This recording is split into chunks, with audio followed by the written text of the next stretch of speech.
जितने आस्था चैनल पर कथा सुन रहे हो, जितने फेसबुक और यूट्यूब पर सुन रहे हो, बहुत सावधानी से सुनना। तो जिनकी यहाँ संपदा की कमी होती है, वैभव की कमी होती है, लक्ष्मी की कमी होती है, प्रतिष्ठा की कमी होती है, धन की कमी होती है, उसके लिए गुरुवार के दिन अगर शिव जी के मंदिर में पानी चढ़ाया जाए, जल चढ़ाया जाए, तो घर में विद्वत्ता का अनुभव होता है महाराज। शिव महापुराण तो यहां तक कहती है,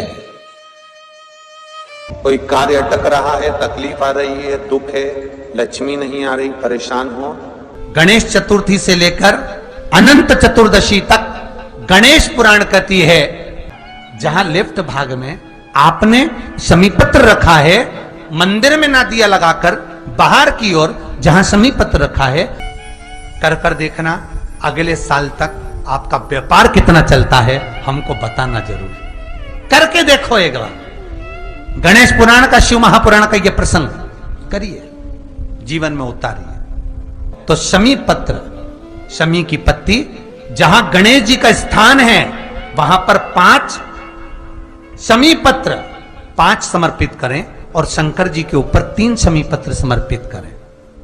बहुत ध्यान देना, 5 शमी पत्र जहां गणेश जी का स्थान है शिवलिंग में वहां समर्पित करें, 3 शमी पत्र शिवलिंग के ऊपर समर्पित करें। 1 शमी पत्र शंकर जी की चौखट पर लेफ्ट भाग में जाते समय आपका उल्टा हाथ, जब मंदिर से निकलो तो उल्टे हाथ पर लेफ्ट भाग में शंकर जी की चौखट पर समर्पित करें 1 शमी पत्र। और महाराज घी का दिया जहां लेफ्ट भाग में आपने शमी पत्र रखा है, मंदिर में ना दिया लगाकर बाहर की ओर जहां शमी पत्र रखा है उसके ठीक साइड में एक घी का दिया लगा दीजिए। गणेश पुराण कहती है, भगवान गणेश जी का, मोर ध्वज का, मयूर ध्वज गणेश का नाम लेकर जो ये दीप शमी पत्र चढ़ा देता है, उसके घर से कभी रिद्धि सिद्धि नहीं जाती, वैभव प्रतिष्ठा नहीं जाती। चतुर्थी से लेकर अनंत चतुर्दशी तक गणेश जी का मूल स्थान। आपको गणेश जी की मूर्ति पर चढ़ाने का नहीं बोल रहा है। क्यों नहीं बोल रहा है? क्योंकि गणेश जी की आप प्रतिष्ठा करोगे तो वो टेम्परेरी है, 10 दिन के लिए कर दिया, फिर वापस विसर्जन कर दिया। पर जहां शंकर मंदिर में बैठ गए, शिवलिंग स्थापित हो गया, वहां ना जाने कितने समय से शंकर की आराधना हो रही है, वहां गणेश जी सदा विराजमान है, आराधना।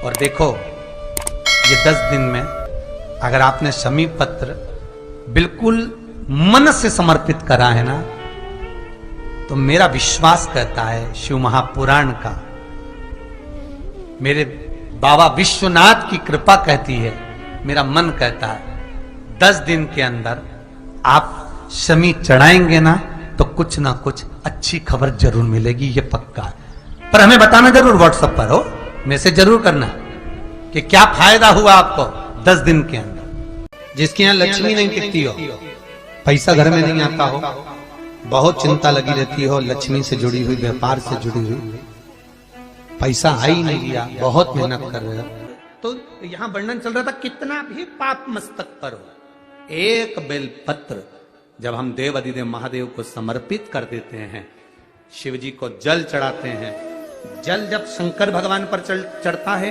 बेलपत्र छुआ हुआ वो जल, शंकर भगवान पर चढ़ा हुआ जल, वो जब थोड़ा सा लेकर अपने ऊपर थोड़ा सा छींट लेते हैं या आचमन करते हैं, वो जल बेलपत्री के स्पर्श का होता है। देवराज के मस्तक पर बेलपत्री के वृक्ष की छांव आती है और देवराज तुरंत शिव के धाम चले जाते हैं। और हम प्रतिदिन अगर बेलपत्री के जल का थोड़ा सा भाग अपने मस्तक पर छिड़क लेते हैं तो कई रोगों से हमारी मुक्ति हो जाती है, रोग हमारे नजदीक नहीं आते, रोग हमारे करीब नहीं आते। अष्ट विनायक में एक विनायक, सबसे प्रबल विनायक, अष्ट विनायक में सबसे प्रबल, जहां के वृक्ष भी मोर का रूप लेकर आवाज लगाते हैं शिव जी को,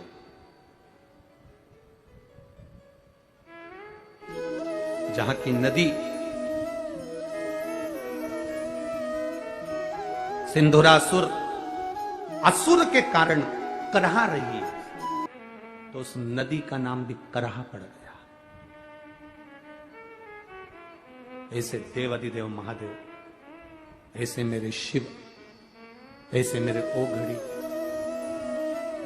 शंकर की पवित्र पावन भूमि मयूरेश्वर भगवान श्री मयूरेश्वर गणेश विनायक, अष्ट विनायक में एक विनायक।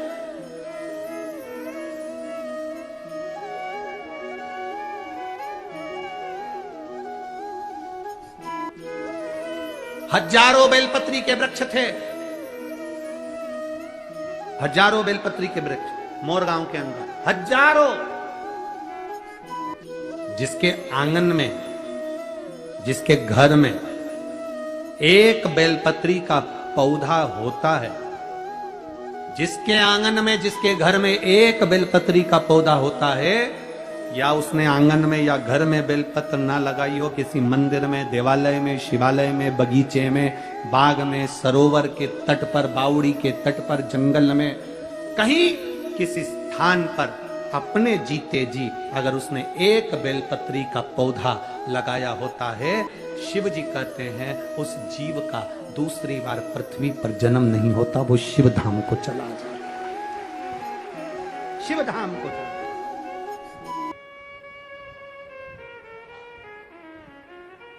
कुछ पुण्य करते चलो अपनी जिंदगी का, कुछ अच्छा कर्म करते चलो अपने जीवन का। आप लोग अगर शिव महापुराण की कथा को सुनने के लिए आते हो, हम आपसे कहते हैं कि 2 पानी की बोतल लेकर आना, अपना साथ कुछ शिव भक्तों का मुंह झूठा कराने का लेकर आना। बोलते हैं कि नहीं बोलते? कि मिला मौका, अपने नगर में अगर कोई आया है तो भूखा ना रहे, एक बिस्कुट का पुड़ा ही दे देना, भले एक टॉफी दे देना, पर मुंह झूठा जरूर। आज एक और बात कहेंगे, इस बारिश के मौसम में अगर कथा सुनने आओ तो छाते भी 2 लेकर आना।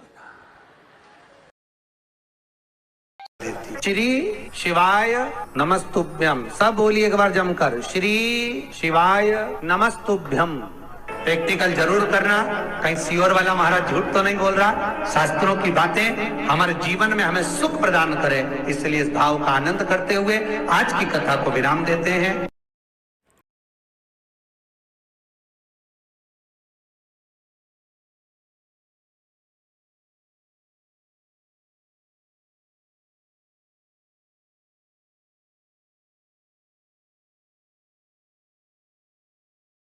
श्री शिवाय नमस्तुभ्यम, हर हर महादेव। साथियों, कैसे हैं? आशा करती हूँ सब लोग अच्छे होंगे, बढ़िया होंगे। तो आज की इस कथा के माध्यम से हमारे गुरुदेव जी ने बताया है कि जिस भी भाई बहन का कोई भी काम अटक रहा है, बहुत दिनों से प्रयास कर रहा है लेकिन वो काम हो ही नहीं रहा है, तो उसके लिए एक बहुत ही अच्छा उपाय बताया है। यह उपाय हमें करना कब है? यह उपाय हमें गणपति जी के जो 10 दिन होते हैं उन 10 दिनों में करना है। तो उसके लिए हमें करना क्या होगा?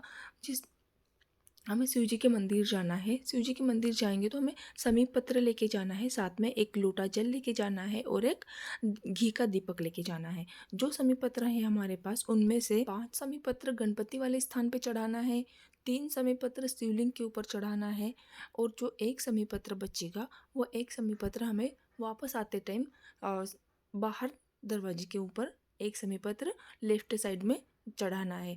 और घी का दीपक भी हमें बाहर ही जलाना है, जहाँ पर हम बाहर डेहरीज पे समय पत्र समर्पित करेंगे वहीं पर हमें घी का दीपक भी जलाना है।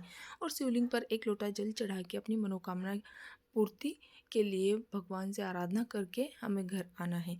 यही उपाय हमें 10 दिन गणपति के 10 दिनों करना है। और ऐसा उपाय करने से आपकी जो भी मनोकामना है सब पूरी हो जाएंगी, जितनी भी बाधा है, कष्ट, रोग दूर हो जाएंगे और बाबा भोलेनाथ आपकी ज़रूर सुनेंगे। तो अगर आप लोगों को वीडियो अच्छा लगता है तो वीडियो को लाइक करना, शेयर करना, सब्सक्राइब करना। मिलते हैं अगले वीडियो के साथ। श्री शिवाय नमस्तुभ्यम, हर हर महादेव।